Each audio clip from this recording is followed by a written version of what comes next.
आज की कहानी कलयुग का अंत कैसे होगा जानकर हैरान रह जाओगे। दोस्तों, क्या आपने कभी सोचा है कि जिस कलयुग में हम जी रहे हैं उसका अंत कैसे होगा? क्या सचमुच धरती पर प्रलय आएगी? क्या पाप अपने चरम पर पहुंचेगा और क्या भगवान स्वयं अवतार लेंगे? आज हम आपको बताने जा रहे हैं कलयुग के उस अंत की भयावह तस्वीर, जिसे जानकर आपके रोंगटे खड़े हो जाएंगे। ये केवल कल्पना नहीं बल्कि हमारे पुराणों में लिखी गई भविष्यवाणी है।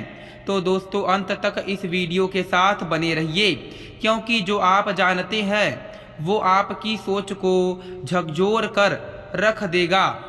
प्रिय दोस्तों, गरुड़ पुराण में ऐसे गुण रहस्य दर्ज हैं जो मानव कल्याण से भी कहीं अधिक भयानक है। कलयुग के अंत का चित्रण मात्र सुनने से ही आत्मा कांप उठती है, और यह कोई काल्पनिक भविष्यवाणी नहीं है, यह एक निर्मम सत्य है। इन पवित्र ग्रंथों में वर्णित घटनाएं हमें आगाह करती हैं कि आने वाला समय कितना क्रूर और निर्दय होगा।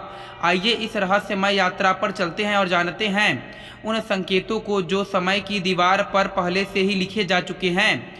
दोस्तों, उससे पहले यदि आप हमारे चैनल पर पहली बार आए हैं तो हमारे चैनल को सब्सक्राइब कर वीडियो को लाइक एवं शेयर जरूर करें और कमेंट बॉक्स में जय श्री हरि विष्णु अवश्य लिखें। दोस्तों, हिंदू शास्त्र के अनुसार कलयुग की आयु 4,32,000 वर्ष है। यह अविश्वसनीय आंकड़ा भागवत पुराण, विष्णु पुराण, लिंग पुराण और गरुड़ पुराण में स्पष्ट रूप से अंकित है। महाभारत के विनाशकारी युद्ध के पश्चात द्वापर युग का अंत हुआ और कलयुग का प्रारंभ। वर्तमान में हमारे पीछे 5,000 वर्षों का इतिहास है और आगे अभी 4,27,000 वर्षों की यातना शेष है। क्या आप कल्पना कर सकते हैं कि इतने लंबे समय तक अधर्म का राज कैसा होगा? दोस्तों, महाभारत का भीषण संहार समाप्त होने के बाद जब धर्मराज युधिष्ठिर हस्तिनापुर के सिंहासन पर विराजमान हुए तो उनके हृदय में एक अजीब बेचैनी घर कर आई। द्वापर युग की समाप्ति और कलयुग के आगमन के संकेत उन्हें चारों ओर दिखाई देने लगे। रातों में जब वे एकांत में बैठते तो एक अदृश्य भय उनकी आत्मा को कुरेदता रहता। आने वाले समय में मानवता का क्या हाल होगा? धर्म कैसे बचेगा? सत्य का अंत क्या होगा? यह चिंता इतनी गहरी थी कि उन्होंने अपने चारों भाइयों को बुलाया। अर्जुन ने युद्ध की भांति तत्परता दिखाते हुए पूछा, भ्रातासी, क्या कोई शत्रु हमें चुनौती देने का दुस्साहस कर रहा है?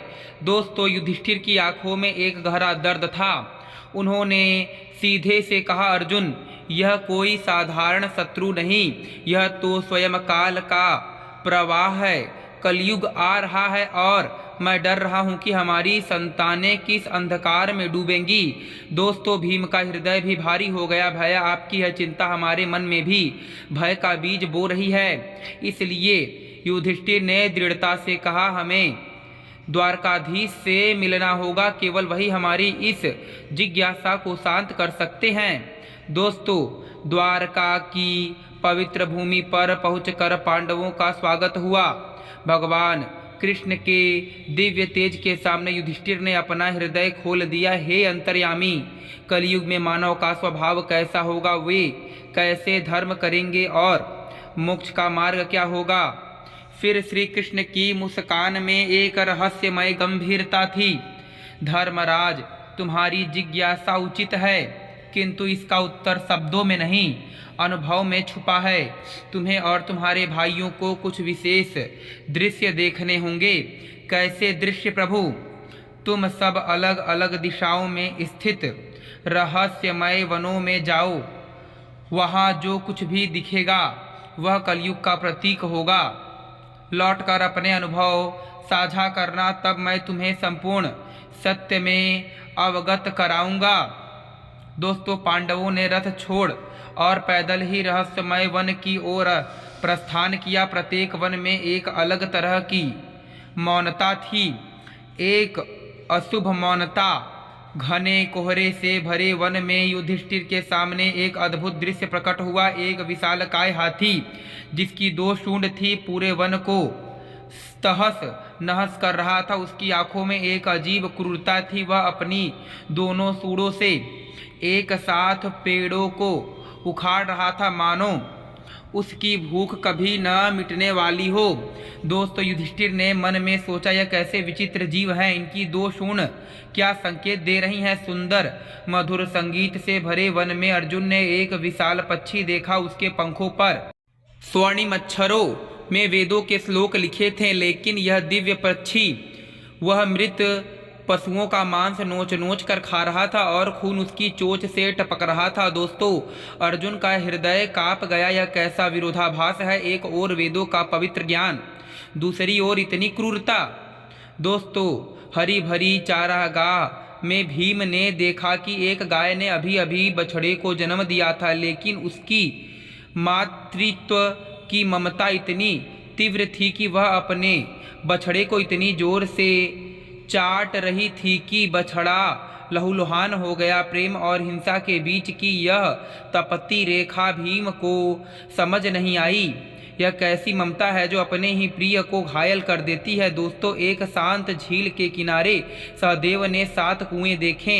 6 कुओं में स्वच्छ जल लबालब भरा था, लेकिन बीच का सबसे गहरा कुआं पूरी तरह सूखा था। आसपास के कुओं का पानी उसमें गिर रहा था, फिर भी वह भरता नहीं था। यह कैसा अंधकूप है जो सब कुछ निगल जा रहा है। दोस्तों, फिर पर्वतीय क्षेत्र में नकुल ने देखा कि एक विशाल चट्टान पहाड़ से लुढ़क रही थी। उसके सामने आने वाले विशाल वृक्ष जो सदियों से खड़े थे, एक एक करके उखड़ते जा रहे थे। लेकिन जब यह प्रलयकारी शिला एक छोटे से पौधे के पास पहुंची तो अचानक रुक गई। नकुल स्तब्ध रह गया। इस छोटे से पौधे में ऐसी कौन सी शक्ति है। दोस्तों, संध्या होते ही पांडव श्री कृष्ण के पास लौटे, जो उनके चेहरे पर चिंता और कौतूहल की गहरी रेखाएं थी। युधिष्ठिर ने कांपती आवाज में कहा, प्रभु, मैंने एक 2 सूंड वाला हाथी देखा। दोस्तों, श्री कृष्ण की आंखों में एक गहरी करुणा थी। धर्मराज, यह दृश्य कलयुग के शासकों का प्रतीक है। वे 2 मुंह वाले होंगे, एक से प्रजा का सेवा मांगेंगे, दूसरे से उनका शोषण करेंगे, दिखावे में धर्मी, अंदर से स्वार्थी। अर्जुन ने कहा, प्रभु, वह पक्षी वेदों के श्लोक के साथ मांस भक्षण कर रहा था। पार्थ, कलयुग में विद्वान और पंडित कहलाने वाले धर्म के वस्त्र पहनकर अधर्म करेंगे। वेदों का उपयोग केवल धन कमाने के लिए होगा, उनका ज्ञान केवल दिखावा होगा। दोस्तों, भीम ने व्याकुलता से पूछा, प्रभु, वह गाय अपने बछड़े को। भीम, कलयुग में माता पिता का अंधा प्रेम बच्चों को कमजोर बनाएगा। उनकी सुरक्षा के नाम पर वे उन्हें आत्मनिर्भर बनाने से रोकेंगे। सहदेव ने प्रश्न किया, प्रभु, वह भूखा कुआं। सहदेव, कलयुग में लोग दिखावे में धनी होंगे, लेकिन उनका हृदय स्वार्थ से भूखा होगा। अपने पड़ोसी की भूख प्यास की परवाह नहीं करेंगे। नकुल ने कहा, प्रभु, वह छोटा सा पौधा। श्री कृष्ण की आवाज में दिव्यता थी। नकुल, कलयुग में धन दौलत और सत्ता मनुष्य को बचा नहीं पाएंगे, लेकिन भगवान का नाम जो उस छोटे पौधे के समान है, सबसे बड़े विनाश को भी रोक सकता है। दोस्तों, एक दिन पक्षीराज गरुड़ ने भगवान विष्णु से गुप्त प्रश्न किया, प्रभु, चारों युगों में कलयुग को सबसे भयावह क्यों कहा गया है, इसका अंत कैसे होगा। दोस्तों, भगवान विष्णु की आवाज में गर्जना थी, गरुड़, कलयुग में अधर्म अपने चरम पर रहेगा। इसके अंत के 5 संकेत होंगे जो सृष्टि के महाप्रलय की घोषणा करेंगे। पहला संकेत, दोस्तों, कलयुग के अंत में मनुष्य की आयु मात्र 20 वर्ष रह जाएगी। 12 साल के बच्चे के बाल सफ़ेद हो जाएंगे, चेहरे पर झुर्रियाँ पड़ जाएंगी। 8-9 साल की कन्याएं माँ बनने को मजबूर होंगी, लेकिन अपने बच्चों का पालन नहीं कर पाएंगी। दोस्तों, भगवान की आवाज़ में पीड़ा थी। मनुष्य मांस मंदिरा में डूबकर अपनी बुद्धि खो देंगे। राक्षसों जैसी प्रवृत्ति हो जाएगी, रिश्ते नाते भूल जाएंगे। दूसरा संकेत प्रकृति का क्रोध। दोस्तों, वृक्ष फल देना बंद कर देंगे, केवल कांटेदार पेड़ ही बचेंगे। गायों की पूजा समाप्त, लोग पूरी तरह मांसाहारी हो जाएंगे। तीसरा संकेत जल का अभाव, वर्षा बंद हो जाएगी, खेतों में अनाज नहीं उगेंगे। जो जोड़ा अनाज होगा वह छोटा और बेस्वाद रहेगा, फलों में रस नहीं रहेगा, केवल बकरियों का दूध मिलेगा। चौथा संकेत पतिव्रता स्त्रियों का लोप, नैतिकता का इतना पतन होगा कि पवित्र स्त्रियां लगभग लुप्त हो जाएंगी। एक स्त्री कई पुरुषों के साथ धार्मिक कार्य पूरी तरह बंद हो जाएगा, लोग स्नान करना छोड़ देंगे, भोजन में केवल मांसाहार, तंग चमकीले वस्त्र पहनेंगे। पांचवा संकेत 7 सूर्य का प्रकोप, भगवान विष्णु की आवाज गंभीर हो गई, सबसे भयानक संकेत होगा 7 सूर्य का उदय। मैं स्वयं सूर्य की किरणों में प्रवेश करके पृथ्वी का सारा जल सोख लूंगा। 7 सूर्यों की भयंकर गर्मी से संपूर्ण सृष्टि जल कर राख हो जाएगी। दोस्तों, मैं उम्मीद करता हूं कि आप कलयुग की कथा को समझ गए होंगे। कलयुग का अंत कैसे होगा, कलयुग की कार्य प्रणाली क्या है। फिर मिलेंगे आपसे अगली वीडियो में। आप सभी का धन्यवाद।